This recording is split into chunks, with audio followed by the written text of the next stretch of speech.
Good morning students.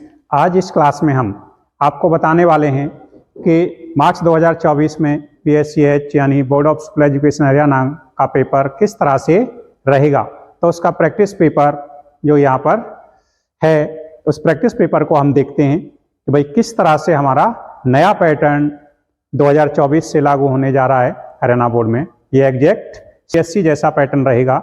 जिस तरह से CBSE में क्वेश्चंस आते हैं, भाई वहाँ पर ऑब्जेक्टिव क्वेश्चंस आते हैं, असर्शन रीजन्स आते हैं, वस्तुनिष्ठ क्वेश्चंस वहाँ पर रहते हैं, बाकी सारा पेपर सेम उसी तरह से रहेगा। तो आप देखते हैं किस तरह से ये हमारे मार्च 2024 में BSc के क्वेश्चन पेपर्स, केमिस्ट्री का जो क्वेश्चन पेपर है किस तरह से रहने वाला है और किस तरह से इस पेपर से आप लोगों को, बच्चों को बहुत ज़्यादा बेनिफिट होने वाला है। अगर बच्चे इसको अच्छे से प्रैक्टिस कर लेते हैं, 4 से 6 पेपर्स अच्छे से कर लेते हैं, तो उन बच्चों को किसी तरह की कोई दिक्कत नहीं होगी। वो अपने स्कोर को बहुत अच्छे से लीड कर जाएंगे, 95+ चले जाएंगे।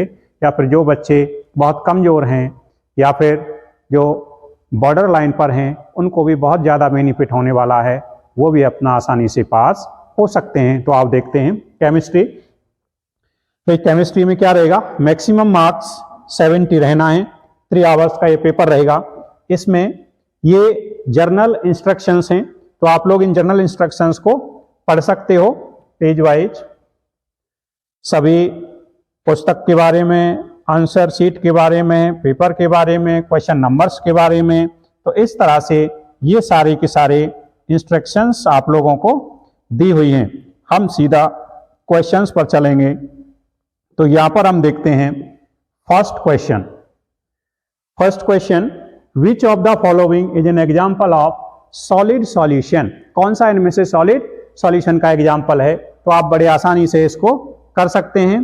करिए आप, कौन सा है सॉलिड सॉल्यूशन का एग्जाम्पल। तो आपने देखा, तो इसमें कॉपर डिजॉल्व इन गोल्ड, तो क्या है ये एक मेटल दूसरे मेटल के साथ होमोजीनियस मिक्सचर बना रहा है, तो ये सॉलिड सॉल्यूशन हो जाएगा।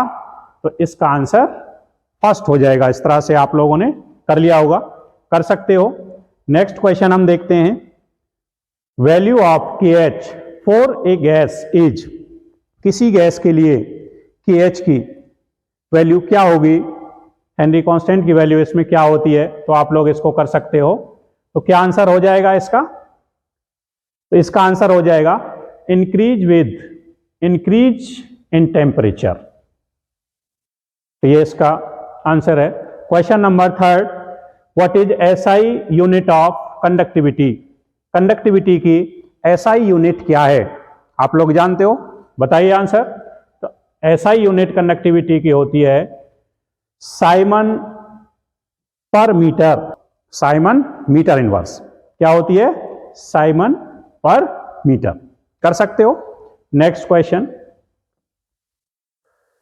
विच of the following is an example of corrosion. इनमें से कोरोजन का, रस्टिंग का एग्जाम्पल क्या है। तो कौन सा है, बताइए आप लोग, क्या हो जाएगा। तो रस्टिंग का एग्जाम्पल इसमें होगा टर्नेसिंग ऑफ सिल्वर, ये भी कोरोजन होता है। रस्टिंग ऑफ आयरन, ये तो मेन एग्जाम्पल छोटे से बच्चे को ही सिखाते रहते हैं। ग्रीन कोटिंग ऑफ कॉपर, तो यहां पर ये तीनों ही एग्जाम्पल किसके हैं, रस्टिंग के हैं। तो इसलिए आंसर क्या होगे आप लोग, all of these. Okay, next question है, which of the following can not be molecularity of a chemical reaction. तो इसमें आप लोगों ने कर लिया होगा। तो क्या हो जाएगा आंसर, ए, कि मॉलिक्यूलरिटी हमेशा होल नंबर एंड पॉजिटिव रहेगी, कभी भी 0, नेगेटिव एंड फ्रैक्शन में नहीं हो सकती। तो नेक्स्ट क्वेश्चन हम देखते हैं, question number 6, what is represented by A in Arrhenius equation. Arrhenius equation में ए क्या रिप्रेजेंट करेगा बच्चों, तो ए रिप्रेजेंट करता है फ्रीक्वेंसी फैक्टर या एक्सपोनेंशियल फैक्टर। तो यहां पर क्या हो जाएगा, फ्रीक्वेंसी फैक्टर, यहां पर आपका आंसर हो जाएगा फ्रीक्वेंसी फैक्टर। कर लिया होगा आप लोगों ने। नेक्स्ट क्वेश्चन देखते हैं, question number 7, which of the following does not exhibit variable oxidation state. इनमें से कौन सा वेरिएबल ऑक्सीजन स्टेट शो नहीं करेगा। तो यहां पर हम देखेंगे, आप लोग बताइए कौन सा होगा आंसर। तो आपने देखा होगा स्कैंडियम, तो scandium variable oxidation state show नहीं करेगा। क्यों नहीं करेगा? 4s2 3d1 होता है। Which of the following is a coordination compound of cobalt? इनमें से कोबाल्ट का कौन सा कंपाउंड है? तो आप लोग करिए।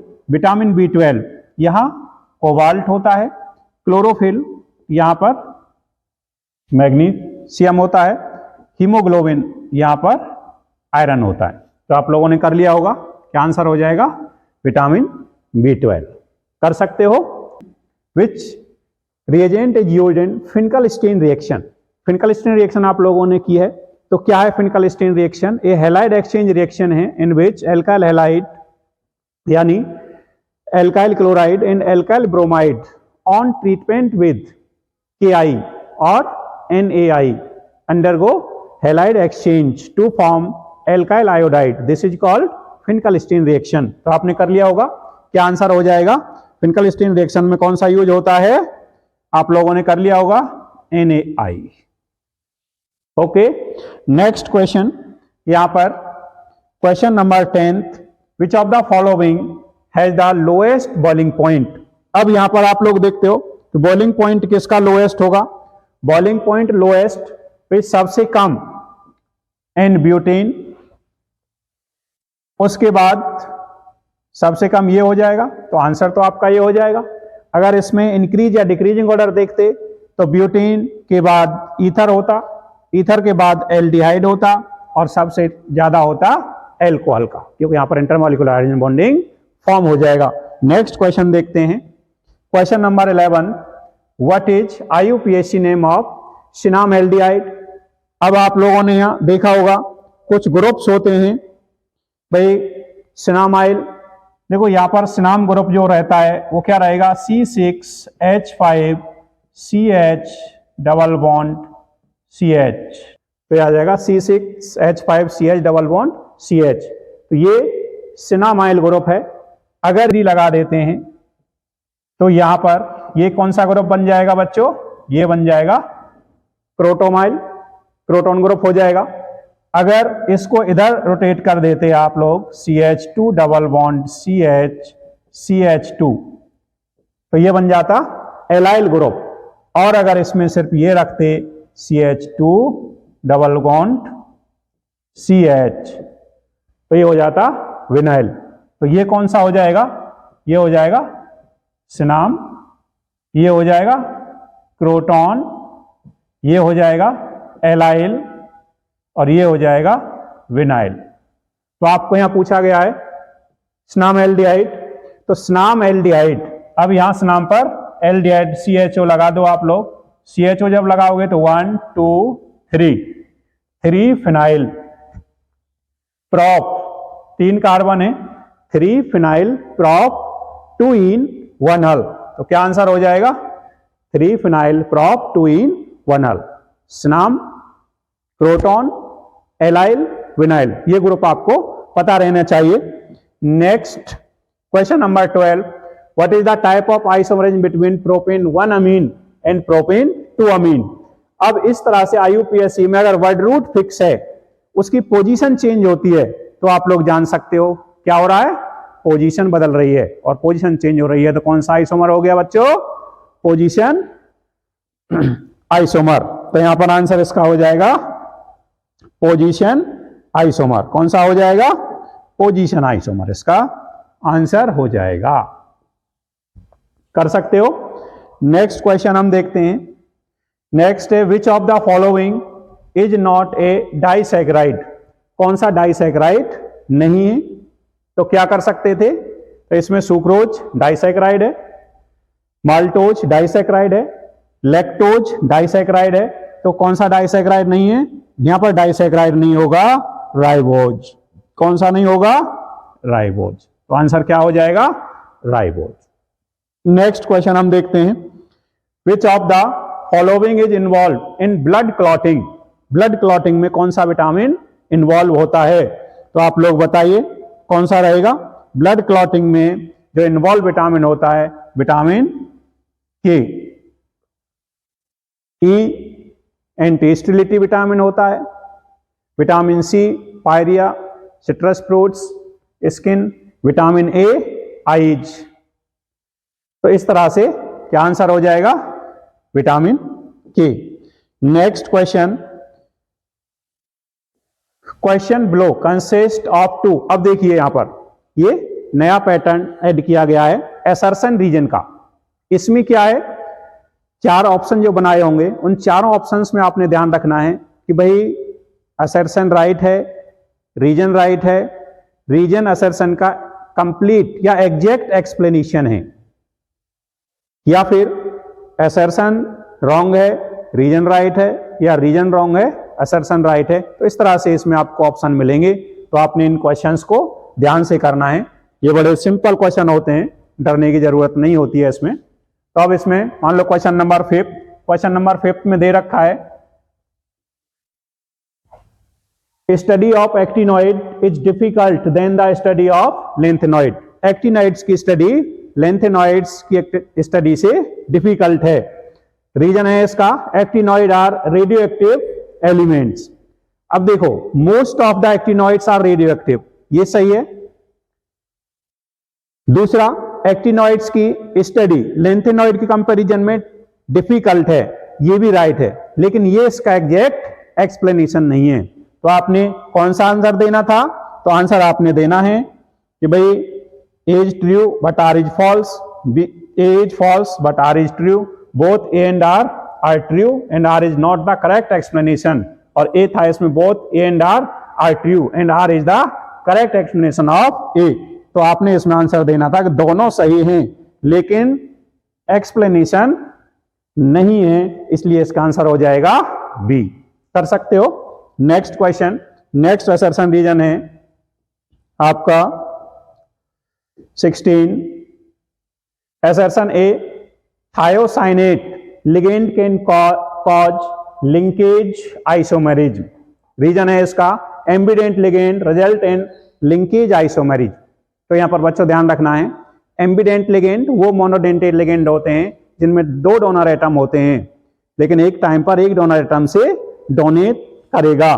तो यहां पर ये क्वेश्चन में कहा गया है कि भाई क्या कहा गया है, थायोसाइनेट SNC या फिर CNS।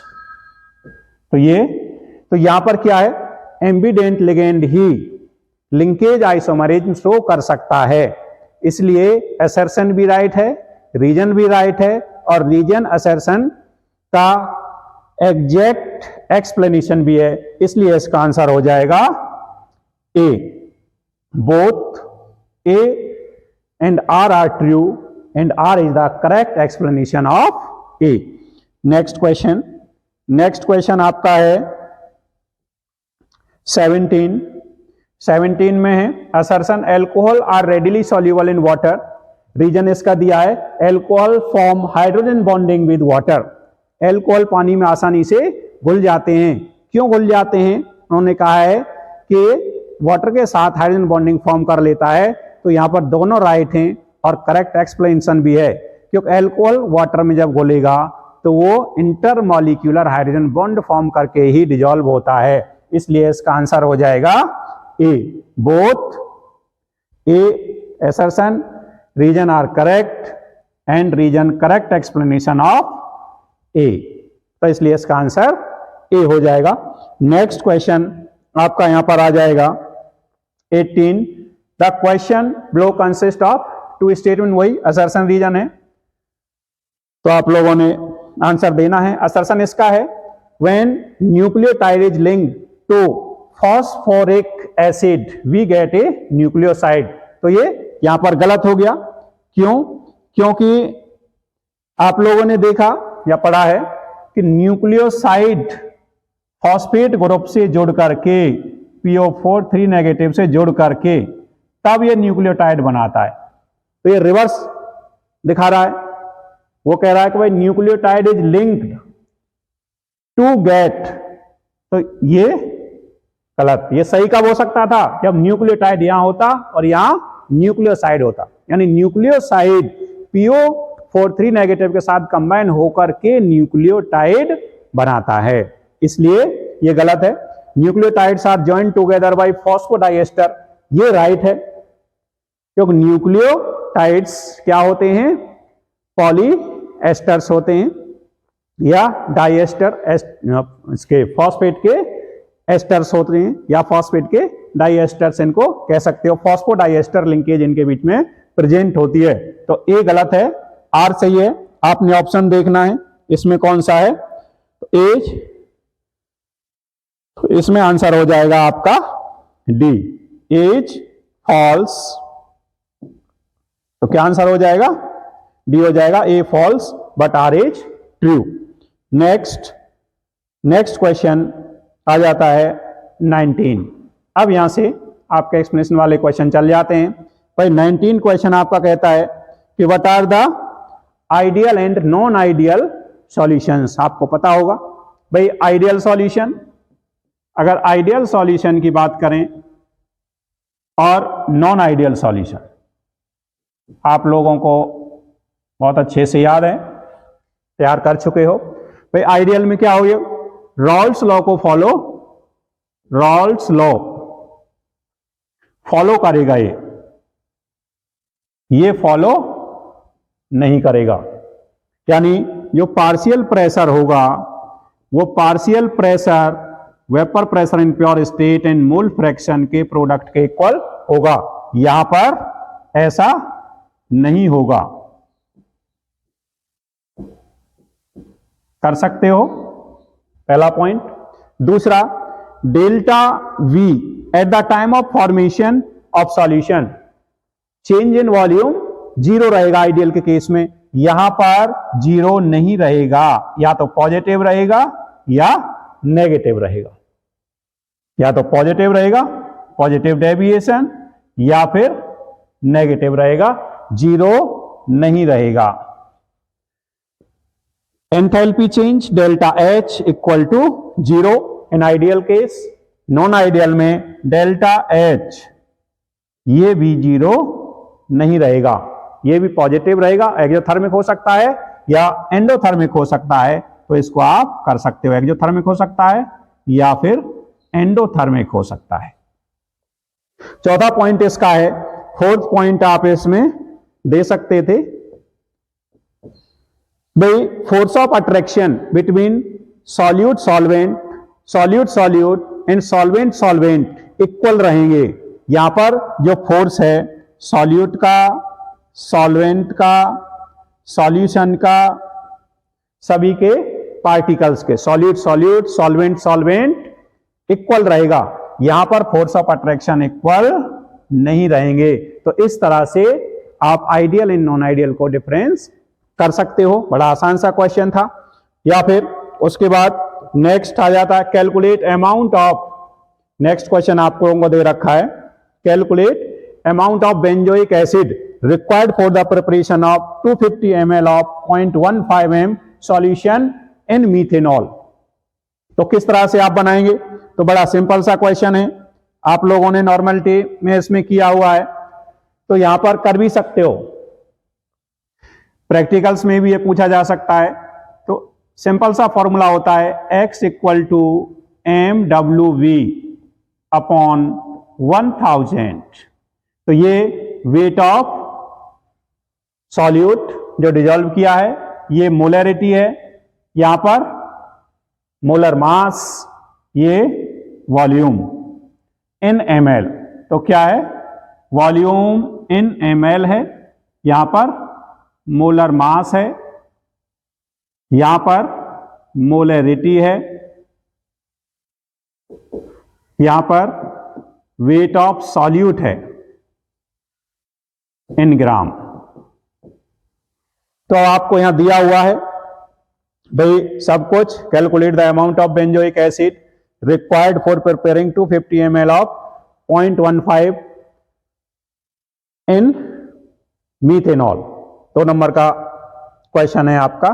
तो आपने x कैलकुलेट करना था, यहां सिंपल सा मोलरिटी आपको दे रखी है 0.15, आपका बाय बेंजोइक एसिड 7 × 12 प्लस में 1 into 6 हाइड्रोजन प्लस 2 into 16, तो आपका 122 इसका मॉलिक्यूलर मास आ जाएगा। 122 इंटू में वॉल्यूम आपका दिया हुआ है 250 ml अपॉन 1000। जब इसको सॉल्व करोगे तो क्या वैल्यू आपको यहां मिल जाएगी भाई, निकाल सकते हो, बड़ा सिंपल सा है। कैलकुलेट करोगे तो यहां पर आपको जो वेट है ये आ जाएगा 4.575 ग्राम पर मोल। कर सकते हो, इतना ग्राम पर मोल वेट आपको मिल जाएगा। बड़ा सिंपल सा क्वेश्चन था, कर सकते थे। Next, state Faraday law of electrolysis. Faraday law of electrolysis, Faraday first law and Faraday second law. Faraday first law कहता है the weight of any substance deposited और liberated at any electrode is directly proportional to amount of current. First law क्या हो जाएगा? First law हो जाएगा W directly proportional to Q, और Q क्या होता है? करंट इनटू टाइम, यानी W directly proportional to I into T। I यहां पर करंट इन एम्पियर और T टाइम इन सेकेंड। तो यहां से W यानी जो वेट है equal to ZIT, electrochemical equivalent current in ampere time in second. तो क्या हो जाएगा? Faraday first law, it states that the weight deposited और liberated at any electrode is directly proportional to amount of electric current, यानी charge Q के या फिर amount of electric current I into T के डायरेक्टली प्रोपोर्शनल रहेगा। तो ये हमारा कहता है फर्स्ट लॉ कहता है। सेकेंड लॉ क्या कहेगा? सेकेंड लॉ का जब हम देखेंगे तो सेकेंड लॉ में कहा था when we pass same amount of electric current in two different solutions of two different substance or different electrolytes, then the weight deposited or liberated is directly proportional to equivalent weight of substance। यानी जो wait deposit या liberate होगा तो वो किसके directly proportional होगा? W equal to E। अब यहां से दो कंडीशन आप बना लेते हो। दो कंडीशन अगर बना लेते हो तो W1 E1, W2 E2, दोनों को इक्वेशंस को डिवाइड करिए। W1 W2 equal to E1 E2 आ जाएगा। यहां से फिर आप W और इक्विवेलेंट वेट दोनों का रिलेशन निकाल सकते हैं। ZIT यानी W1 ZIT, तो यहां सा आपने कर सकते थे Z1 IT सेम रखना है क्योंकि सेम लिया है। इनको भी डिवाइड करते हैं तो ये आपका आ जाएगा Z1 अपॉन Z2। तो ये इन दोनों को जब आप लोग कोरिलेट करते हो तो क्या आ जाएगा? E आ जाता है, E directly proportional to Z आ जाएगा, यानी E इक्वल टू FZ, और यहां से इलेक्ट्रोकेमिकल इक्विवेलेंट आप निकाल सकते हो E बाई F। Z क्या आ गया?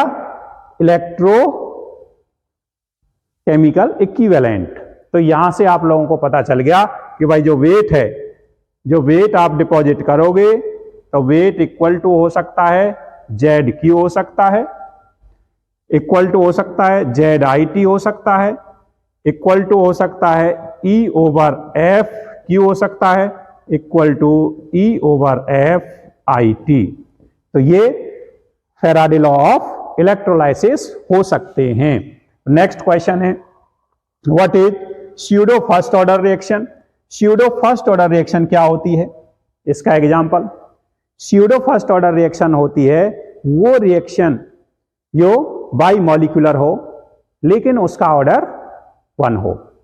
तो these are the bimolecular chemical reactions which have order 1 are called as pseudo first order reactions. तो क्या हो जाएगा बच्चों, स्यूडो फर्स्ट ऑर्डर आपका हो जाएगा कि वो केमिकल रिएक्शंस जिनका ऑर्डर क्या हो,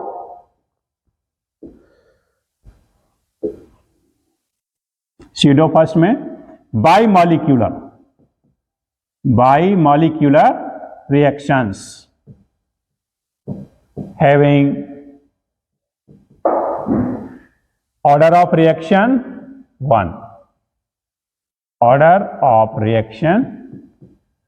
1 are called pseudo first order reactions। इसका सबसे अच्छा एग्जाम्पल है hydrolysis of ester in acidic medium. Example इसका आप दे सकते हो, एग्जाम्पल इसका ले सकते थे, क्या एग्जाम्पल हो जाएगा, hydrolysis of ester COO C2H5। इसका हाइड्रोलाइसिस कर देते हो तो यहां पर जो H2O है ये एक्सिस में लिया गया है, एसिडिक मीडियम में आप लोगों ने इसको हाइड्रोलाइसिस किया, तो ये एग्जाम्पल है स्यूडो फर्स्ट ऑर्डर रिएक्शन का C2H5OH। देखने में ये लग रहा है कि भाई ये 2 होना चाहिए था ऑर्डर इसका बाईमॉलिक्यूलर, लेकिन ये स्यूडो फर्स्ट ऑर्डर है, इसका ऑर्डर है 1। ऐसे ही हाइड्रोलाइसिस ऑफ शुगर भी स्यूडो फर्स्ट ऑर्डर होगा। नेक्स्ट क्वेश्चन आ जाता है, what are the interstitial compounds. भाई इंटरस्टिशियल कंपाउंड्स क्या हैं, why are such compounds well known transition compounds. Interstitial compounds क्या होते हैं, those transition compounds which have small atoms such as hydrogen, nitrogen, carbon, hydrogen, nitrogen, carbon in their voids, interstitial sites, holes, voids, sites, hole, यानी those transition compounds metals which have small elements atoms in their lattice sites, voids, holes are called interstitial compounds।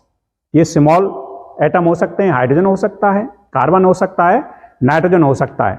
तो इसका सबसे अच्छा example steel और इस तरह से ये बन सकते हैं। दूसरा, why are such compounds well known for transition metals। Transition due to bigger size of transition metals and close crystalline structure having voids in their structure, transition metals form interstitial compounds। तो कर सकते थे इस तरह से। Next आप लोगों का क्वेश्चन आ जाता है, write Wurtz reaction. What is Wurtz reaction? बड़ी सिंपल रिएक्शन है, alkyl halide on reaction with active sodium metal in presence of dry ether या in dry ether, तो to form higher alkane, this is called Wurtz reaction। तो क्या होगा बच्चों वुर्ज reaction? वुर्ज reaction बड़ा simple है, alkyl halide on treatment with sodium metal in dry ether gives higher alkane, this is called Wurtz reaction। आप इसको बड़े आसानी से लिख सकते हो। या फिर what are ambident nucleophile, give an example। ambident nucleophile, those nucleophiles which have 2 electron donor site। क्या हो बच्चों? 2 इलेक्ट्रॉन डोनर साइट्स उसमें हो, 2 इलेक्ट्रॉन डोनर साइट्स हो या एटम्स हो जिनसे हो, but at a time donate by 1 donor atom. 1 donor atom से एक बार में डोनेट करे। इस तरह के न्यूक्लियोफाइल्स को एम्बिडेंट न्यूक्लियोफाइल कहा जाता है। इसका सबसे अच्छा एग्जाम्पल है, एग्जाम्पल इसका CN, C से डोनेट कर सकता है या फिर N की लोन पेयर से डोनेट कर सकता है, या तो इसके आयन से या इसके लोन पेयर से डोनेट कर सकता है। NO2 N की लोन पेयर से डोनेट कर सकता है या फिर ONO इससे डोनेट कर सकता है। तो इस तरह के इसके एग्जाम्पल हो सकते हैं। तो इस क्वेश्चन को और में जो है कर सकते हो। नेक्स्ट आ जाता है right 2 uses of carboxylic acid. Carboxylic acid के 2 यूज लिखिए। बड़ा सिंपल सा क्वेश्चन है भाई, क्या 2 यूज हो सकते हैं कार्बोक्सिलिक एसिड के? 2 यूज इसके हो सकते हैं। Carboxylic acid 5 to 8% acetic acid used as vinegar, सिरका, विनेगर या सिरका। 5 to 8% एसिटिक एसिड, तो ये यूज किया जाता है as a preservatives, used as a preservatives.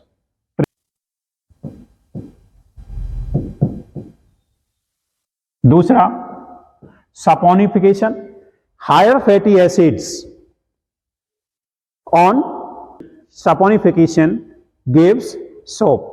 तो सोप फॉर्मेशन में इसका यूज होता है। साबुन अगर आपको बनाना है, सोप फॉर्मेशन,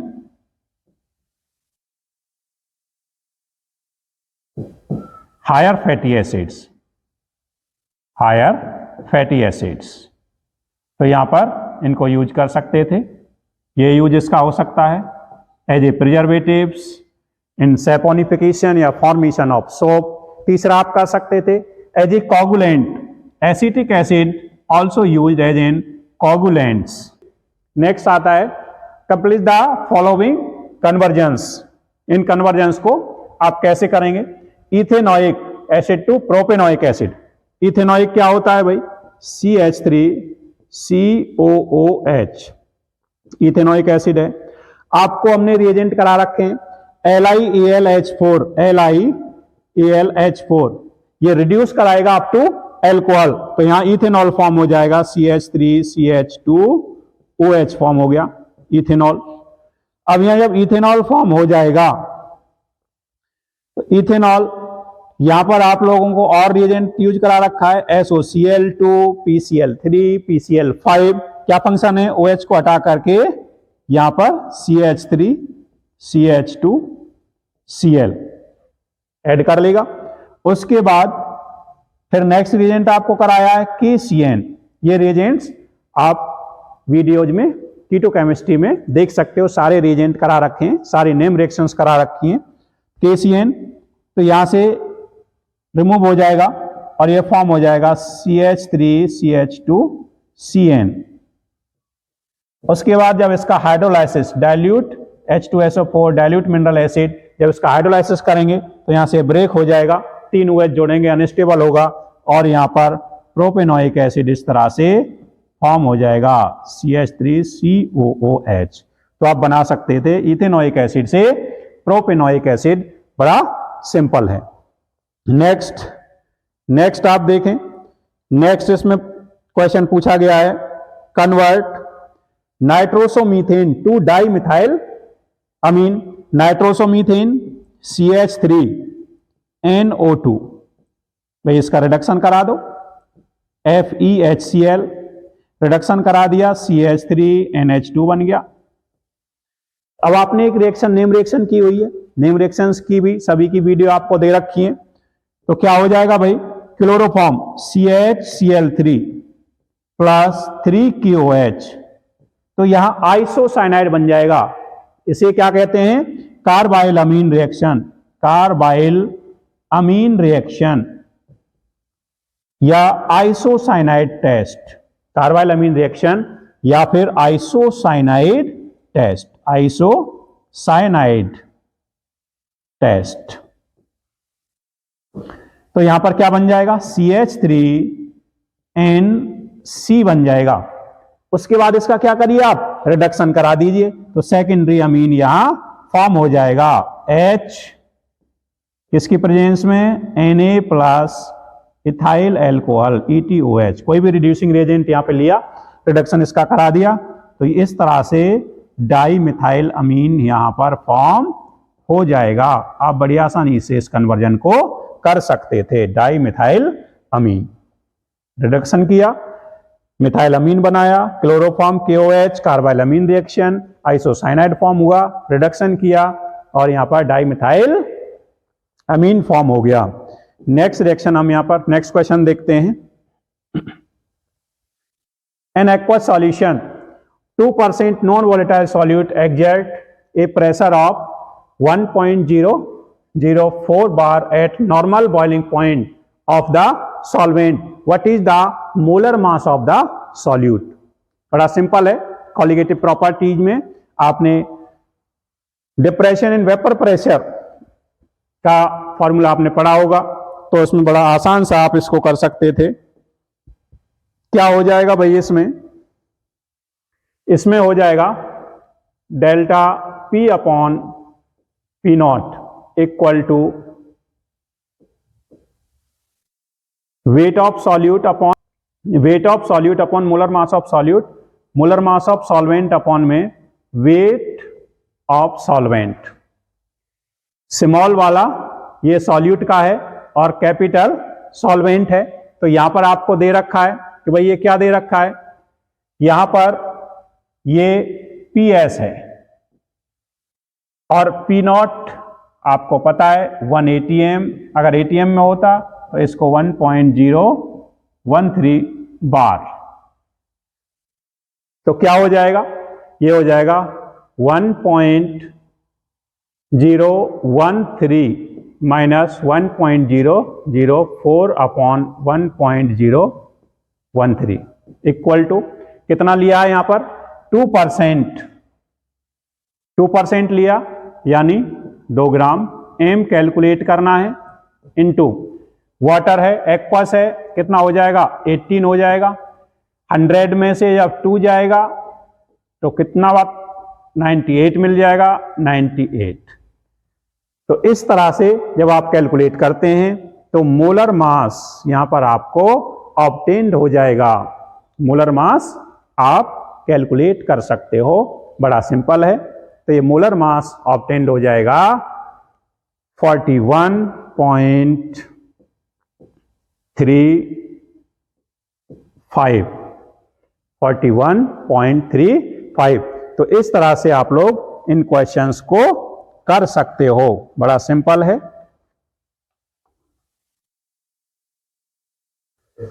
नेक्स्ट क्वेश्चन हमारा हो जाता है the rate of a chemical reaction double for an increase of 10 के बढ़ाने पर जो रेट है डबल हो जाता है। टेम्परेचर फ्रॉम 298 से अगर 10 केल्विन टेम्परेचर बढ़ाते हैं तो रेट डबल 2 के हो जाएगा। तो आपने EA कैलकुलेट करना है। तो इसका बड़ा सिंपल सा फॉर्मूला है भाई, क्या था इसका फॉर्मूला था log K2 upon K1 equal to EA 2.303 R 1/T1 minus 1/T2। तो यहां पर दे रखा है T1 ये है, T2 हो जाएगा, इसमें 10 और जुड़ जाएंगे तो ये कितना हो जाएगा, ये हो जाएगा 308। E यहां पर पूछा गया है, आपको निकाल सकते थे तो ये आ जाएगा log 2K अपॉन में K इक्वल टू EA 2.303 और R की वैल्यू कितनी होती है 8.31। तो यहां पर आ जाएगा 8.31 इंटू में 1/298 माइनस 1/308। इसको आप अब यहां log, तो ये आ गया log 2 और log 2 की वैल्यू कितनी होती है 0.301। तो 0.301 equal to EA upon 2.303 into 8.31 into में 1/298 माइनस 1/308। जब इसे सॉल्व करोगे तो यहां पर आपको EA की वैल्यू ऑब्टेन्ड हो जाएगी। आप इसे कैलकुलेट कर सकते हो 52.9 किलो जूल पर मोल। बड़ा आसान सा क्वेश्चन, कैलकुलेट आप लोग कर सकते हो। Next, what is meant by disproportionate reaction. Disproportionation reaction क्या होती है? डिस्प्रपोर्शनेशन रिएक्शन होती है जिसमें किसी भी एक रिएक्टेंट के एक ही एलिमेंट का ऑक्सीडेशन भी होता हो और रिडक्शन होता हो। Those chemical reactions in which one element of any one reactant undergo oxidation as well as reduction are called as disproportionate reactions। तो एग्जाम्पल बड़ा सिंपल है। जैसे मान लो एग्जाम्पल आपने लिया H2O2। H2O2 यहां पर ऑक्सीजन -1 ऑक्सीजन स्टेट में होता है। जब इसका डिकम्पोजिशन होता है 2H2O, तो यहां पर ऑक्सीजन हो गया -2 प्लस में O2, यहां हो गया 0। तो यहां पर ऑक्सीजन का ऑक्सीडेशन भी हो गया और रिडक्शन भी हो गया। ऑक्सीडेशन और रिडक्शन। तो those chemical reactions in which oxidation as well as reduction of a single element takes place are called as disproportionate reactions. तो ये इसका एग्जाम्पल है। और भी इसका एग्जाम्पल ले सकते थे। मान लो ये ले सकते थे MnO4 2 नेगेटिव। तो यहां पर इस रिएक्शन को, तो ये 2 MnO4 negative plus MnO2 plus 2H2O। तो यहां पर देखोगे, यहां पर अगर देखते हो Mn, तो Mn आपको ऑक्सीजन स्टेट में किस में मिलेगा? +6।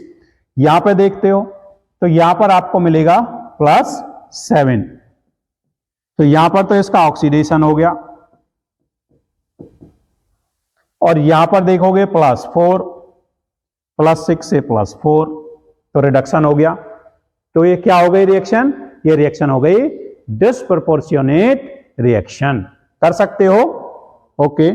नेक्स्ट क्वेश्चन, इंडिकेट, और में कर सकते थे, indicate the step preparation of K2Cr2O7 from chromite ore. Chromite ore से K2Cr2O7 कैसे बना सकते हो? इसे 3 स्टेप में आप प्रिपेयर कर सकते हो। पहला स्टेप है conversion of chromite ore into sodium chromate. तो स्टेप फर्स्ट, जो फर्स्ट स्टेप आपका है, फर्स्ट स्टेप में क्रोमाइट ओर से हम सोडियम क्रोमेट बनाएंगे। और ये बहुत पूछा जाता है बोर्ड में। इसमें जो मैक्सिमम क्वेश्चंस हैं बहुत ही इंपॉर्टेंट हैं, बार बार रिपीट होते हैं, पूछे जाते हैं। तो हो सकता है इस बार आप लोगों का भी इससे बेनिफिट हो जाए, यही क्वेश्चन रिपीट हो जाए या फिर इससे मिलता जुलता क्वेश्चन आ जाए। इसलिए इन पेपर्स को बच्चों पूरा करना है आपने। ये बहुत फायदेमंद आप लोगों के लिए रहने वाले हैं। तो नेक्स्ट K2Cr2O7 फर्स्ट स्टेप में जब देखोगे तो फर्स्ट स्टेप में क्या होता है? फर्स्ट स्टेप में प्रिपरेशन ऑफ पोटासियम क्रोमेट। तो यहां पोटासियम क्रोमेट Na2CrO फॉर्म होता है। किस तरह से होगा भाई? FeO Cr2O3। इसको जब आपने यहां रिएक्ट कराया किससे? Sodium Na2CO3। तो हम इसे बैलेंस नहीं कर रहे हैं, आप लोगों को लिख के दे रखा है। उसके बाद O2, अगर चाहो तो कर सकते हो 7, यहां 8 हो जाएगा, यहां पर 3 आ जाएगा। उसके बाद आपने यहां क्या बनना है? तो यहां पर बन जाएगा Na2CrO4। तो यह है सोडियम क्रोमेट। सोडियम क्रोमेट बनेगा, प्लस में Fe2O3 बनेगा, प्लस में यहां पर CO2 निकल जाएगा। इस तरह से ये बन जाएगा। तो यहां पर 2 ले सकते हो, ये बन जाएगा। बैलेंस आप करोगे, बैलेंस नहीं कर रहे हैं। Second, conversion of sodium chromate into sodium dichromate, यानी Na2CrO4 को जब हम H2SO4 के साथ हीट करेंगे तो यहां क्या हो जाएगा, Na2Cr2O7, तो ये हो जाएगा सोडियम डाइक्रोमेट। प्लस में निकल जाएगा Na2SO4 प्लस H2O, क्या निकल जाएगा। तो यहां पर ये दो कंपाउंड यहां आपके बने थे, वो दोनों यहां यूज हो जाएंगे। Na2Cr2O7 Na2SO4 H2O।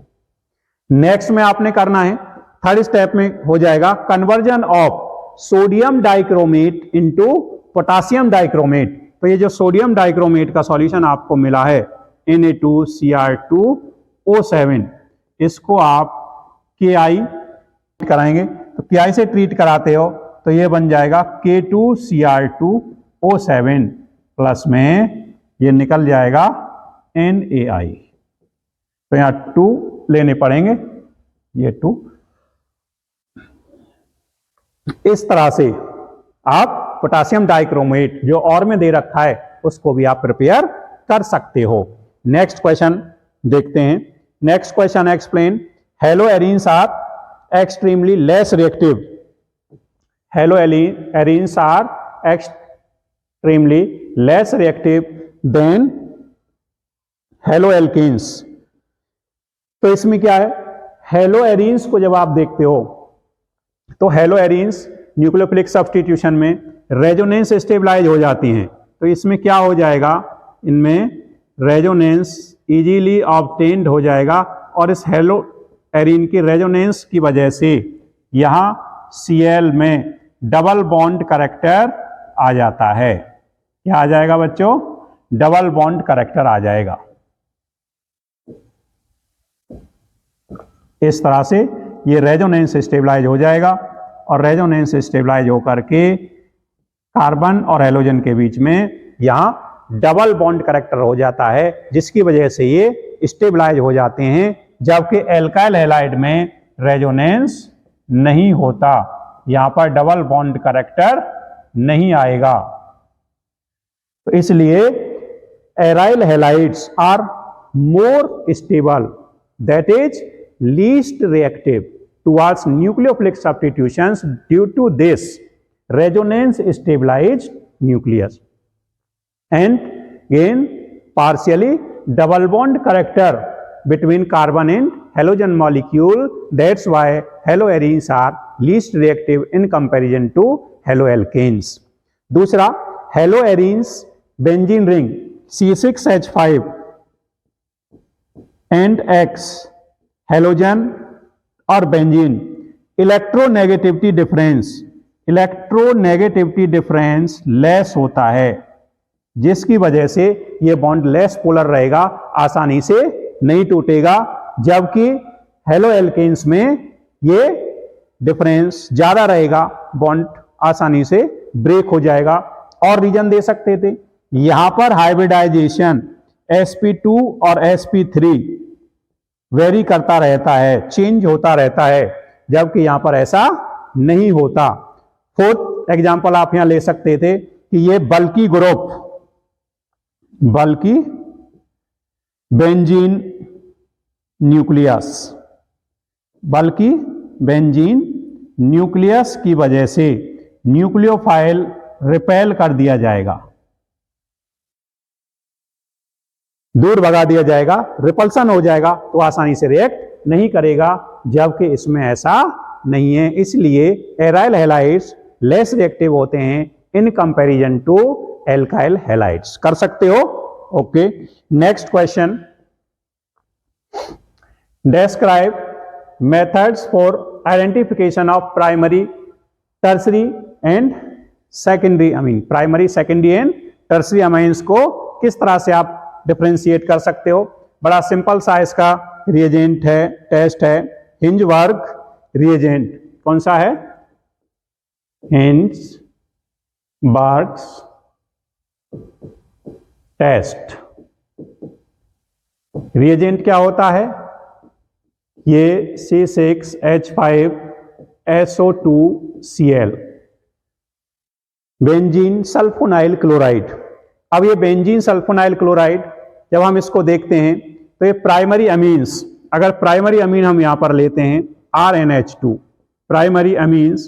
Primary amines के साथ ये रिएक्ट कर जाता है C6H5SO2Cl। तो यहां पर जो कंपाउंड मिलेगा वो कंपाउंड इस तरह से ऑब्टेन्ड होता है S, ये यहां रिएक्ट कर जाएगा NH और ये आ जाएगा R। तो क्या हो जाएगा, ये हो जाएगा N एल्काइल। क्या हो गया बच्चों, N alkyl benzene sulphonyl amide, benzene sulphonyl amide, benzene sulphonyl amide.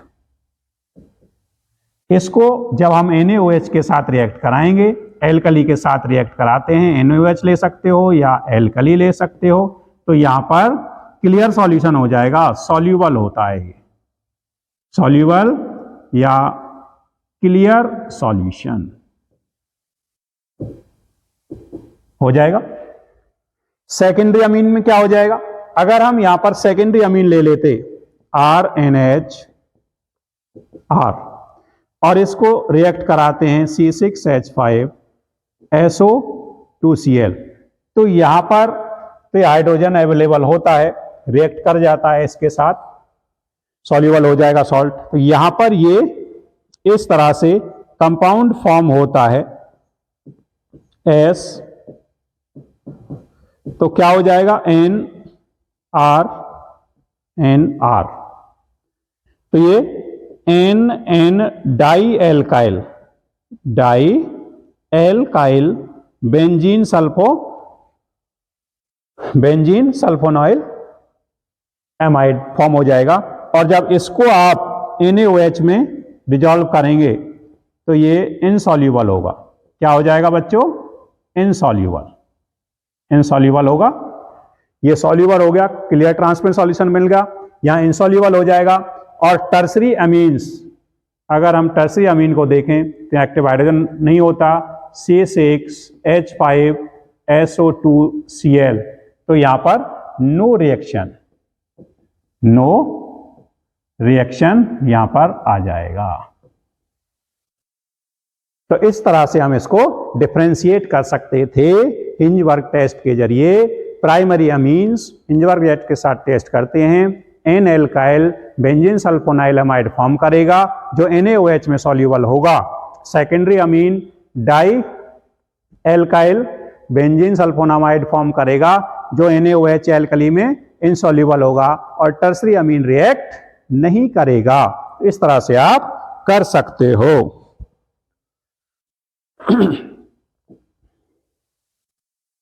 Next, और में क्वेश्चन है, और वाले को ऑरली एक्सप्लेन करेंगे भाई। Why are amines are less acidic than alcohol in comparison to in alcohols of comparable molecular mass. Amines alcohol से क्यों लेस एसिडिक होते हैं? एल्कोहल्स के केस में यहां जो फॉर्म होगा वो फॉर्म होता है एल्कोक्साइड फॉर्म होगा। एल्कोहल्स के केस में क्या होगा भाई? एल्कोक्साइड मोर इलेक्ट्रोनेगेटिव ऑक्सीजन की वजह से ये स्टेबल बन जाता है, जबकि अमीन्स के केस में यहां पर अमाइड फॉर्म होगा। Amide electronegativity of nitrogen less, इसकी वजह से ये लेस स्टेबल होता है इन कंपैरिजन टू एल्कोक्साइड, जिसकी वजह से alkoxide easily H positive ion यानी H पॉजिटिव और प्रोटोनेशन आसानी से दे देगा, जिसकी वजह से ये मोर एसिडिक होगा in comparison to alkyl amines. Okay, next है why primary amines have higher boiling point than tertiary amine. Primary amine में जब हम देखेंगे तो प्राइमरी अमीन यहां RNH2, यहां पर 2 हाइड्रोजन होंगे, तो यहां पर H bonding, intermolecular hydrogen bonding, intermolecular hydrogen bonding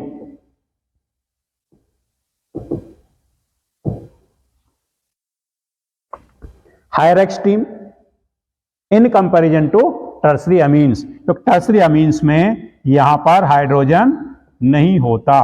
जब हाइड्रोजन नहीं है तो यहां पर नो H बॉन्डिंग, तो यहां पर हाइड्रोजन बॉन्डिंग नहीं होगी। हाइड्रोजन बॉन्डिंग कौन शो करेगा? फॉन। ध्यान रखना आप लोग, फॉन, फ्लोरीन, ऑक्सीजन एंड नाइट्रोजन, ये हाइड्रोजन बॉन्डिंग शो करते हैं। Cl रेयरली शो करता है, तो इसलिए ध्यान रखना फॉन के पास हाइड्रोजन होना चाहिए। अगर हाइड्रोजन होगा तो वो intermolecular hydrogen bonding form show करेगा, जो कि एक स्ट्रॉन्ग फोर्स ऑफ अट्रैक्शन है, जिसकी वजह से primary amine molecules held together by a strong force of attraction in comparison to tertiary amines. That's why primary amines have more boiling point, higher boiling point in comparison to tertiary amines. कर सकते हो? Okay, चलिए next question है, why are aliphatic amines are stronger base than aromatic amines. तो यहां पर क्या कर सकते थे भाई? Why are aliphatic amines stronger base than aromatic amines. Aromatic अमीन से स्ट्रॉन्गर बेस ये क्यों होते हैं भाई? एलिफेटिक अमीन्स में क्या हो जाएगा? इस तरह से रहेगा, तो यहां ये रेजोनेंस स्टेबलाइज है और एलिफेटिक में अगर हम देखते हैं CH3, CH2, NH2। पहला यहां पर plus I effect, plus I effect, यहां पर minus I effect. First point. Second point, lone pair of nitrogen atom in case of aliphatic amines does not involve in resonance. That's why easily available for protonation, while in case of aryl amines lone pair electron of nitrogen involved in the resonance, यानी delocalize in benzene ring. That's why it becomes stable and donation of lone pair for protonation becomes difficult. That's why aryl amines becomes less basic in comparison to aliphatic amines. Second reason, aryl amines show negative inductive effect, attract and withdraw lone pair electrons of nitrogen, due to which becomes difficult for protonation, while in case of aliphatic amines it becomes easy. Plus I in lone pair easy to donate for protonation, और Lewis base यही कहता है कम से कम lone pair हो और वो protonation के लिए डोनेट करने के लिए अवेलेबल हो, वो उतना ही ज्यादा स्ट्रॉन्ग बेस होगा। कर सकते थे, और भी हो सकता था। यहां पर एनिलीनियम आयन जो बनेगा वो लेस स्टेबल होगा, यहां पर मोर स्टेबल बन जाएगा, इसलिए भी ये मोर बेसिक होता है। तो कई रीजन आप दे सकते हो। नेक्स्ट आ जाता है, read the passage given below, answer the following question. An organic compound A have molecular formula C6H5O gives a characteristic colour with aqueous FeCl3। भाई C6H5O है, FeCl3 के साथ कैरेक्टरिस्टिक स्मेल देता है। On treatment with CO2 and NaOH at 400 Kelvin under pressure gives B, which is acidification gives a compound C. The compound C react with acetyl chloride to give D, which is a popular analgesic, pain killer. तो यहां क्या कर सकते थे? बड़ा simple सा question आपने यहां देखा, यही है। तो यहां पर आपने करना था कि भाई C6H6O, C6H6O तो बड़ा सिंपल है, गैस कर सकते हो फिनॉल। फिनॉल जब FeCl3 से रिएक्ट करता है तो एक कंपाउंड बन जाता है FeOC6H5 whole 6 -3 + 3H positive + 3HCl, तो ये वॉयलेट कलर का कंपाउंड ऑब्टेन्ड होता है। तो इसका मतलब ये क्या है, फिनॉल, यहां पर कहा गया है कैरेक्टरिस्टिक कलर वॉयलेट कलर हमें मिल गया। अगला कह रहा है CO2 NaOH। अब जब फिनॉल को यहां से अब इसको हटा लेते हैं, यानी नेक्स्ट उसमें कह रहा है कि अगर ये A है, ये फिनॉल है, फिनॉल को हम रिएक्ट कराते हैं CO2 किसकी प्रेजेंस में, NaOH 400 केल्विन, तो हमें ये A B मिलता है, यानी हमें इस तरह से ये कंपाउंड फॉर्म हो जाएगा ONaCOOH, कंपाउंड B मिल गया। विच ऑन एसिडिफिकेशन, जिसका हम हाइड्रोलाइसिस अगर करा दें, एसिडिफिकेशन कर दें HCl, तो ये हट जाएगा, तो यहां से OH COOH, तो ये मिल गया सैलिसिलिक एसिड, सैलिसिलिक एसिड, ये फॉर्म हो गया, B हो गया, ये आपका C हो गया। अब वो कहता है रिएक्टिव एसिटाइल क्लोराइड, ये रिएजेंट हमने आपको पहले करा चुके हैं, एसिटाइल क्लोराइड, एसिड एनहाइड्राइड, तो इसका फंक्शन होता है acetyl chloride CH3COCl, addition of RCO group, active hydrogen, O को हटा देगा, यहां से O को हटा करके इस तरह से यहां पर OCO CH3 COOH, तो ये बन जाएगा एसिटाइल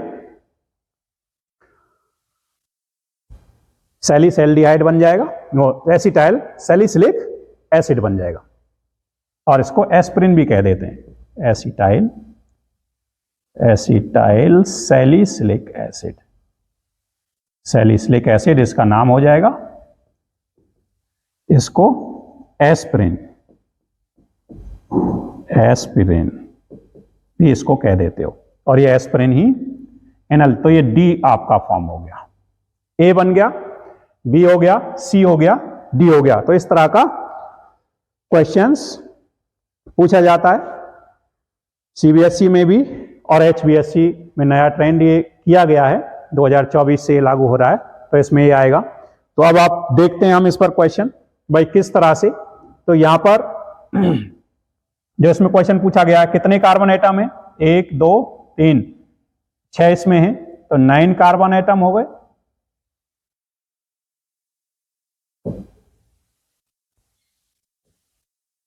ये सैलिसिलिक एसिड हो गया था, तो इस तरह से हम इसको, इस नेम रिएक्शन, ये क्या थी भाई, कॉल्ब्स स्मिथ रिएक्शन, तो इस पर बेस्ड क्वेश्चंस को देखें। नेक्स्ट, अब इसमें what is the second, what is the compound A, compound A क्या है, तो आपने कर लिया होगा, बोलिए कंपाउंड ए क्या होगा, कंपाउंड ए हो जाएगा फिनॉल, क्या हो गया, फिनॉल हो गया, कंपाउंड ए हो गया phenol. Okay, next, number of carbon atom, अभी हमने काउंट किया था 9 कार्बन एटम हो गए, कितने कार्बन एटम हो गए बच्चों, 9। Next, write the name of the compound, से नाम क्या हो जाएगा, ये भी लिखा था acetyl salicylic acid, acetyl salicylic acid यानी एस्पिरिन। क्या हो गया बच्चों, salicyl acetyl salicylic acid. What is the name of the conversion reaction? इस रिएक्शन का नाम क्या था? रिएक्शन का नाम आपके सामने आया, क्या आया बच्चों? Kolbe's Schmitt, Kolbe's Schmitt reaction, Kolbe's Schmitt reaction हो गई। अगला इसमें हम देखें, नेक्स्ट देखा, write the use of compound D. Compound D क्या है भाई? एस्पिरिन था, और एस्पिरिन क्या है? As an analgesic. Aspirin, aspirin यहां यूज किया, एस्पिरिन हो जाता है analgesic, that is pain killer medicine. Pain killer medicine की तरह इसको यूज किया जाएगा, कर सकते थे। चलिए नेक्स्ट क्वेश्चन, नेक्स्ट इसमें हम देखते हैं, next read the passage given below and answer the following questions. तो वही है भाई, proteins are the most abundant biomolecule of the living system. The chief source of the protein are milk, cheese, pulses, fish, meat, peanuts, etc. They are found in every part of the body and form a fundamental basis of the structure and functions of life. These are also required for the growth and maintenance of the body. The word protein is derived from the Greek word proteases, meaning primary or the prime importance. Chemically, proteases are the polymers in which the monomeric units are the alpha amino acids. Alpha amino acid contain an amino NH2 and carboxylic group. Functional group amino acids which are synthesized by the body are called non-essential amino acids. On the other hand, those amino acids which cannot be synthesized in the human body and applied and are supplied in the form of diet because they are required for the proper health and growth are called essential amino acids. तो ये paragraph है, इस पर based question किस तरह से आए हैं उनको देखते हैं। Why amino acids show amphoteric behaviour? भाई अमीनो एसिड्स एम्पोटेरिक बिहेवियर क्यों शो करते हैं? तो एम्पोटेरिक बिहेवियर ये शो करते हैं, तो इसमें क्या होता है भाई, अमीनो एसिड्स का अगर हम स्ट्रक्चर देखें तो अमीनो एसिड्स में इस तरह से COOH होगा और NH2 लॉन पेयर HR। तो ये H पॉजिटिव भी दे सकते हैं, लॉन पेयर भी डोनेट कर सकते हैं, तो ये एसिड की तरह भी एक्ट कर सकते हैं, बेस की तरह भी एक्ट कर सकते हैं, इसलिए ये एम्पोटेरिक बिहेवियर शो करते हैं। ज्वेटर आयन फॉर्म कर लेते हैं, जुड़वा आयन, ज्वेटर आयन, जिसकी वजह से ये एम्पोटेरिक बिहेवियर शो करेंगे। सेकंड है, what is the name of the linkage? अब यहां लिंकेज कौन सी होती है भाई अमीनो एसिड में? तो यहां पर होता है पेप्टाइड लिंकेज। बहुत पूछा जाता है question, peptide linkage. Peptide linkage क्या होता है बच्चों? पेप्टाइड लिंकेज होता है CONH लिंकेज। ये लिंकेज पेप्टाइड लिंकेज या पेप्टाइड बॉन्ड कहता है। The CONH bond which connect to amino acids is called peptide linkage और पेप्टाइड बॉन्ड। ओके, कर सकते हो। पॉलीपेप्टाइड्स, स्टूडेंट पॉलीपेप्टाइड्स क्या होगा? The molecule which are form by repeated combination of alpha amino acids with which are connect with the help of peptide linkage, CONH linkage. किससे जुड़े हुए हों? CONH लिंकेज से जुड़े हुए हों, तो क्या हो जाएगा polypeptides? The molecules which are form by repeated combination of alpha amino acids which are attached with the help of peptide linkage, peptide bonds are called polypeptides. Example of non essential amino acid. तो non essential amino acid बच्चों क्या हो जाएगा? इसमें glycine हो जाएगा, glycine. Alanine हो जाएगा, एलेनिन। अर्जिनिन हो जाएगा, arginine.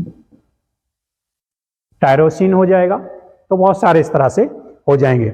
How many amino acids found in protein? तो 2 हो जाएंगे यहां पर बच्चों, नॉन एसेंशियल एंड एसेंशियल, ये हमने उसमें पढ़ लिया। नेक्स्ट आ जाता है right the Nernst equation and calculate EMF and delta G for the following question. तो इसके लिए आप ने कैलकुलेट करना है। तो नर्स इक्वेशन क्या हो जाएगा भाई, E cell equal to E not cell minus 0.0591 upon 2 electron है 2 हो जाएगा। तो यहां पर लॉग कंसंट्रेशन ऑफ प्रोडक्ट। अब यहां पर बच्चों ध्यान रखना है, आप लोगों ने क्या ध्यान रखोगे, जब सेल रिप्रेजेंटेशन आए तो वहां पर ये प्रोडक्ट होता है और यहां पर ये रिएक्टेंट होता है, जबकि जब रिएक्शन होती है एरो हेड और एरो टेल, वहां आप लोग जानते हो। तो यहां पर क्या हो जाएगा, कंसंट्रेशन ऑफ प्रोडक्ट अपॉन में कंसंट्रेशन ऑफ रिएक्टेंट। तो ये क्या आ जाएगा, ये आ जाएगा log 10 और इसकी वैल्यू होती है 1। तो बड़ा सिंपल है, 2.70 माइनस 2.0591 2 इंटू में 1। जब इसे सॉल्व करोगे तो आपको लगभग 68 वोल्ट ये वैल्यू ऑब्टेन्ड हो जाएगी। कर सकते हो, बड़ा सिंपल है। उसके बाद आपने डेल्टा जी नॉट आपका होता है माइनस NEF। तो यहां पर N आपको पता है 2 है, E आपको पता है 2.7 है, F आपको पता है 96,500 कूलम। तो इस तरह से आप डेल्टा जी निकाल सकते हो। नर्स इक्वेशन से भी यहां कैलकुलेट किया जा सकता है। नेक्स्ट क्वेश्चन इसका देखते हैं। अब यहां पर नेक्स्ट क्वेश्चन आप लोगों को दिया हुआ है कंडक्टिविटी, मोलर कंडक्टिविटी का है। मोलर कंडक्टिविटी निकलवाया है। मोलर कंडक्टिविटी का रिलेशन क्या होता है बच्चों, m गिवन कंसंट्रेशन। ये बड़ा सिंपल है, कप्पा इंटू 1000 अपॉन में मोलरिटी। वैल्यू पुट कर दो, कप्पा की वैल्यू पुट करो यहाँ पर 7.896 इंटू 10 की पावर -5 इंटू 1000 अपॉन में 0.00241 और इसे सॉल्व करोगे तो यहाँ पर आपका आ जाएगा 32.76 siemens centimetre square mole inverse, ये वैल्यू आ जाएगी। अब आपको पता है अल्फा क्या होता है, molar conductivity at given concentration upon में molar conductivity at infinite dilution. तो इसकी वैल्यू ये है। तो कंसंट्रेशन पे 32.76 और ये 390.5 यहाँ पर दे रखी है। जब इसको सॉल्व आप करते हो तो ये आपके पास आ जाएगा 0.084। तो अल्फा आ गया, गिवन कंसंट्रेशन आ गई, तो आराम से के निकाल सकते हो। के क्या हो जाता है, के आपका हो जाएगा alpha square C upon 1 minus alpha. Value put कर दो 0.084 स्क्वायर इंटू में 0.00241 अपॉन में 1 माइनस 0.084 और जब इसे सॉल्व करोगे तो 1.86 इंटू 10 की पावर -5 ये आपकी वैल्यू आ जाएगी। इस तरह से कर सकते थे, बड़ा सिंपल क्वेश्चन है बच्चों। नेक्स्ट देखते हैं डिसोसिएशन कांस्टेंट। अच्छा, नेक्स्ट आ जाएगा specify the oxidation number. Oxidation number in molecules के निकालने हैं, दिए हुए हैं। बड़ा सिंपल सा क्वेश्चन है। इस तरह का क्वेश्चन आए तो बोनस क्वेश्चन आप लिख कह सकते हो। भाई कोबाल्ट जिसका निकालना हो x + 0 - 1 + 0 = +2, x = +3 आ गया। क्या आ गया इसका, +3। यहाँ पर x - 2 + 0 = +1, तो x = +3। तो यहाँ पर भी +3 इसका आ गया। नेक्स्ट x - 4 = -2, तो x = +2, तो यहाँ पर +2 आ गया। यहाँ अगर हम देखते हैं 3 + x - 6 = 0, तो x = +3, यहाँ भी +3 आ गया। यहाँ पर देखते हो x + 0 - 3 = 2, तो x = +3। तो इस तरह से इस क्वेश्चन को कर सकते थे, इसलिए बोनस का बड़ा आसान सा क्वेश्चन नॉर्मल तरीके से कर सकते हो। नेक्स्ट, उसके बाद दे रखा है बैलेंस वन थ्योरी के बेसिस पर अगर हम इसको एक्सप्लेन करें तो क्या है, बड़ा सिंपल क्वेश्चन है ये भी। इसमें जब हम देखते हैं भाई NiCl NiCN4 2 नेगेटिव, तो यहां पर ये स्ट्रॉन्ग फील्ड लिगेंड है। क्या है बच्चों? Strong field ligand. Strong field ligand pairing करा देगा अगेंस्ट हुंस रूल। तो जब हम यहाँ Ni2 पॉजिटिव की ऑक्सीडेशन निकालते हैं 1s2 4s0 3d8 यहाँ पर ये आएगी। जब इसका हम ऑर्बिटल स्ट्रक्चर बनाएंगे 3d8, तो यहाँ पर due to strong field pairing against Hund's rule हो जाएगी। क्या हो जाएगा बच्चों? पेयरिंग अगेंस्ट हुंस रूल हो जाएगा due to strong field ligand. Strong field ligand pairing against Hund's rule. Pairing against Hund's rule. तो इसलिए यहां पेयरिंग होकर के ये ऑर्बिटल ऑब्टेन्ड हो जाएंगे। तो 4 यहां पर ऑर्बिटल आपको चाहिए क्योंकि 4 लिगेंड है। कोऑर्डिनेशन नंबर तो 4, ये Cn, तो 4 Cn है। यहां सभी पेयर्ड हो गए, तो हाइब्रिडाइजेशन यहां पर क्या हो गया बच्चों? हाइब्रिडेशन हो जाएगा यहाँ DsP2। मॉलिक्यूलर ज्योमेट्री क्या हो गई? Square planar. क्या हो गया? Square planar. ऑल पेयर्ड हैं, डायमैग्नेटिक। डायमैग्नेटिक हो गया। यहां अगर देखते हैं NiCl4 2 नेगेटिव, तो ये है weak field ligand. Weak field ligand. Weak field ligand है, no pairing against Hund's rule. तो जब पेयरिंग नहीं होगी तो ये ऑर्बिटल्स यहां पर अनपेयर्ड रह जाएंगे। तो यहां पर बाद वाले सभी ऑर्बिटल्स हाइब्रिडाइजेशन में यूज होते हैं। जब यूज होंगे तो ये हाइब्रिडाइजेशन आपको मिलेगी sp3। Hybridisation sp3। इसलिए टेट्राहेड्रल क्या रहेगा बच्चों? टेट्राहेड्रल मॉलिक्यूलर ज्योमेट्री रहेगी। यहां अनपेयर्ड इलेक्ट्रॉन है, इसलिए पैरामैग्नेटिक ये रहेगा। क्या रहेगा? पैरामैग्नेटिक रहेगा। तो बड़ी आसानी से कर सकते थे, इसको कर सकते थे। ओके, अब नेक्स्ट क्वेश्चन है बच्चों, क्रॉस एल्डोल कंडेंसेशन में ये जो 4 प्रोडक्ट बनेंगे कौन कौन से होंगे और उनके नाम क्या होंगे? तो यहां पर अगर हम देखते हैं तो ये प्रोपेनॉल प्रोपेनॉल क्या रहेगा? CH3 CH2 CHO, और ये रहेगा butanol CH3 CH2 CH2 CHO, butanol propanol.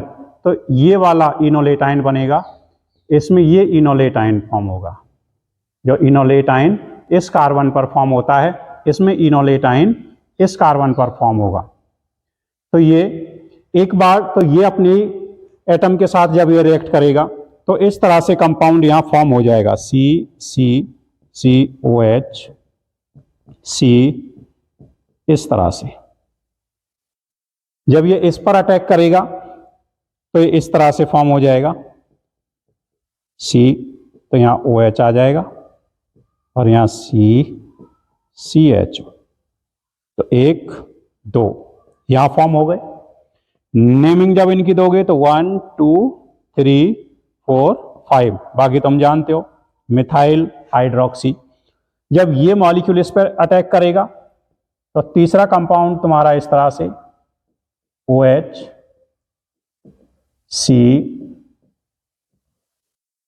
CHO। ये फॉर्म हो जाएगा। और जब ये अपने ही मॉलिक्यूल पर अटैक करेगा तो फोर्थ इसका इस तरह से फॉर्म हो जाता है OHCCHO।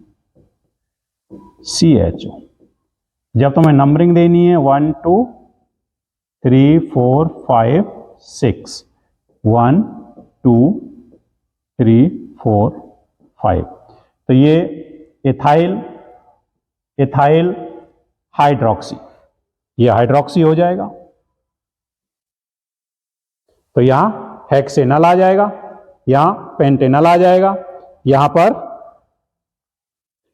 5 हैं तो मिथाइल हाइड्रोक्सी मिथाइल पेंटेनल यहां आ जाएगा। तो इस तरह से आप लोग इसको कर सकते हो, बड़ा सिंपल है। या फिर बीटा हाइड्रोक्सी एल्डिहाइड इसका नाम रख सकते हो। दूसरा, यहां पर जो इनोलेट आयन बनेगा, enolate ion acts as nucleophile, nucleophile की तरह कौन काम करेगा? Enolate ion. और अदर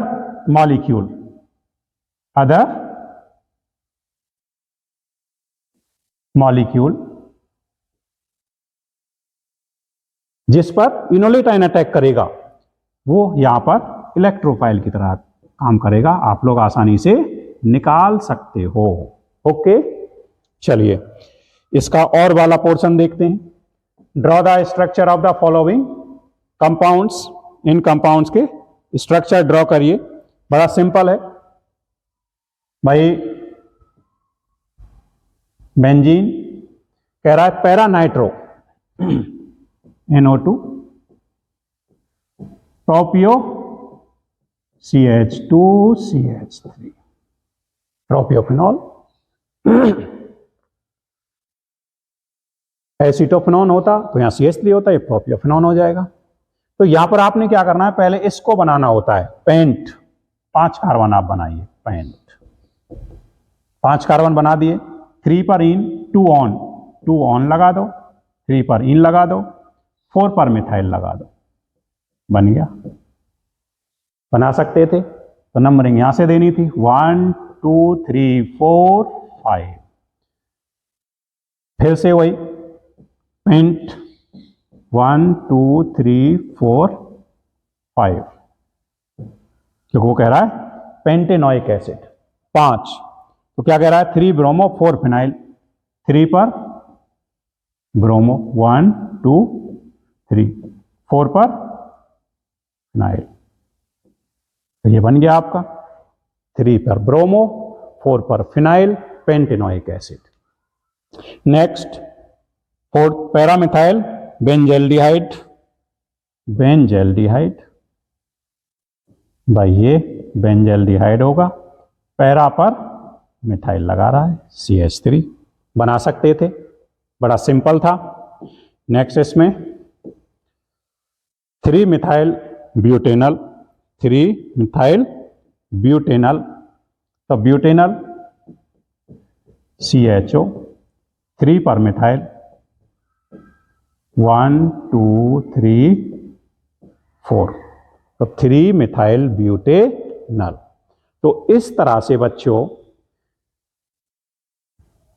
BSCH 2024 या मार्च 2024 BSCH में किस तरह से अब जो हमारा चेंज किया गया है, नया शेड्यूल जिस तरह से पेपर का डिजाइन किया है, नया पैटर्न जो इसका डिजाइन किया गया है, उसको तुम इस तरह से आसानी से कर सकते हो। और इस तरह से मैं आप लोगों को 4 से 6 प्रैक्टिस पेपर्स कराऊंगा जिसमें मैक्सिमम इंपॉर्टेंट क्वेश्चंस या मैक्सिमम सिलेबस कवर्ड होगा।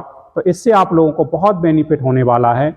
इससे एक तरह से कहा जाए तो आप लोगों का बेड़ा पार हो जाएगा।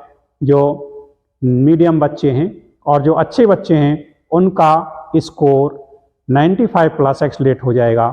Thank you.